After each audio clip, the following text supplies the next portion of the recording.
much. Well, I wanted to come down here because, first of all, I'm very glad that all of you are gathered here in behalf of our OU family, the diversity which makes us so strong and is going to continue to make us strong now and in the future. We're going to keep it the same way with full membership in the OU family, and I'm glad you all are standing up for that today.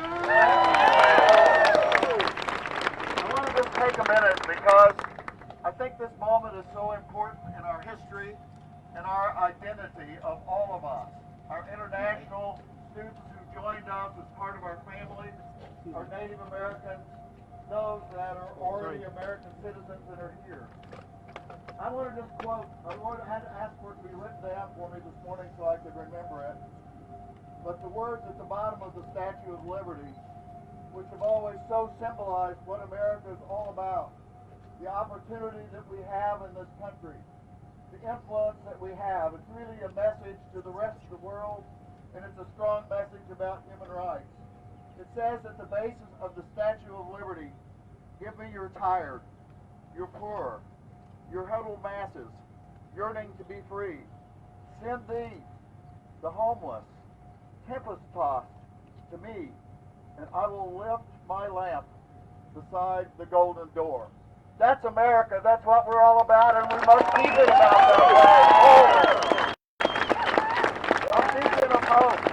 I'm thinking of hope and able to the rest of the world to give people the opportunity to come here. And so this is something very basic. It's about our commitment to human rights around the world and here at home. It's about our commitment as a nation largely composed of immigrants over the centuries who've come to join those who are native peoples here and to build here a land where everybody has the opportunity. It's not only about our message to the rest of the world, it's about our own identity. What are Americans? Americans are not people of one race. Americans are not people of one color. We're not of one cultural background. We're not necessarily born with one language or one religion. Americans are not defined that way. We are defined by our commitment to human rights, individual rights, liberty, and opportunity for all. That's what makes us all Americans.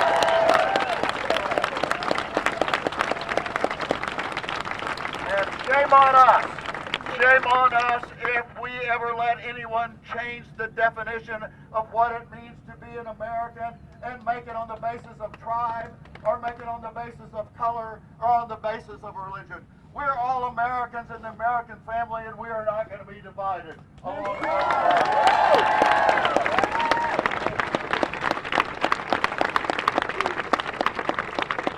So it is a fundamental time.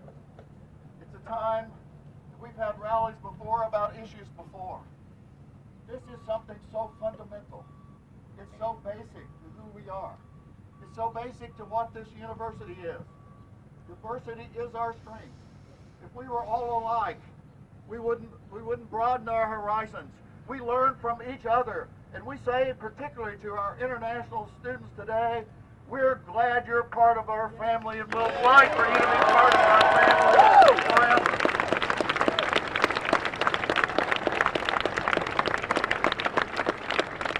It worries me about the future of our universities across America. International poll after poll says that people around the world, even though we're 5% of the population, they think that we have probably 90% of the great universities in the world and the great opportunities for higher education.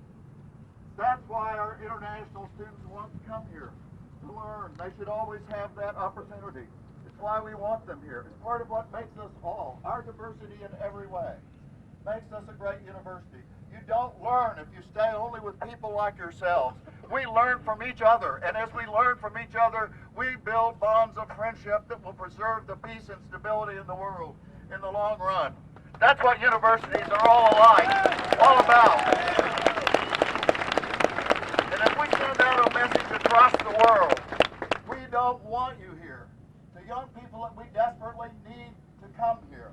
We need them to come here to learn about what we're all about, what our society is all about, what our values are. And we need them to come here so we can learn from them. And you know what is already happening? In other countries in the world, universities are advertising, they're recruiting international students because they say if you tend to look and you want to come to a great university and you want to make it greater, come to us. Canadian universities are advertising. Universities in Europe are advertising. They're sending out African advertisements to the Middle East, to Asia. Come to our universities. Don't go to America. Come here. We want you. And we're going to build great universities here and make them even greater. Let the United States wall itself off from the rest of the world and let it decline, because we want you to come to our countries.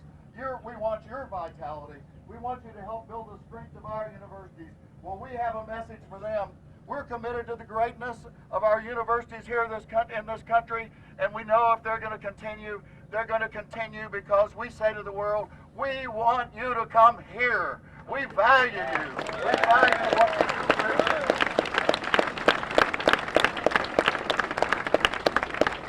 So it's so important for so many reasons that this ban, which has been issued, this executive order without careful thought, and they talk about our own national interests. Let's think about it. How many of those who've come here as international students and they've gone back to their own countries and their own societies, who are the best friends of America in all of those countries around the world?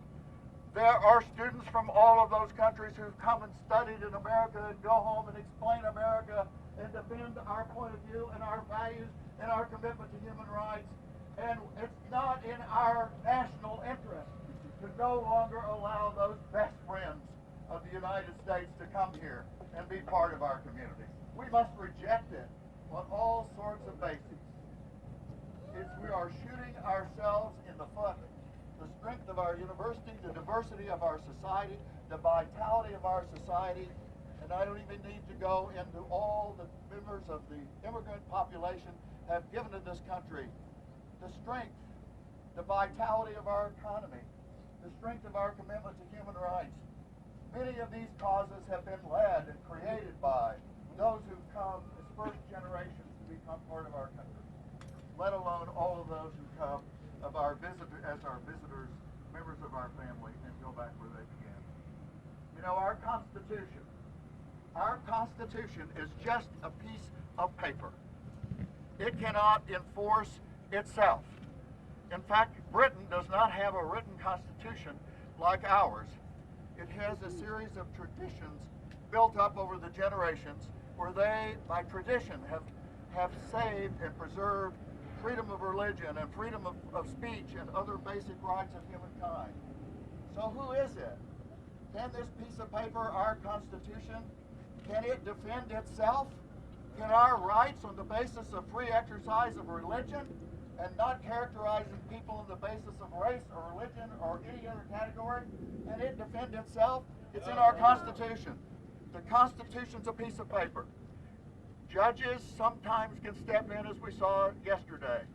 But ultimately, who is it that must cherish the Constitution and the Bill of Rights in our own hearts? Who is it that must not only cherish, but defend the Constitution and keep it alive? We are the ones. We are the ones who must preserve the Constitution and not only cherish it and stand up for it. And I'm really proud of the people at the University of Oklahoma, our University of Oklahoma family. Faculty members are here, staff members are here, and of course students are here, both undergraduates and graduate students. We have over 130 undergraduate students from countries that are immediately affected by the recent executive order. Many more are staff and graduate students and faculty. We're here to send a message today. We cherish the Constitution now and forever, and we will defend it to the last breath. Thank you all for being here.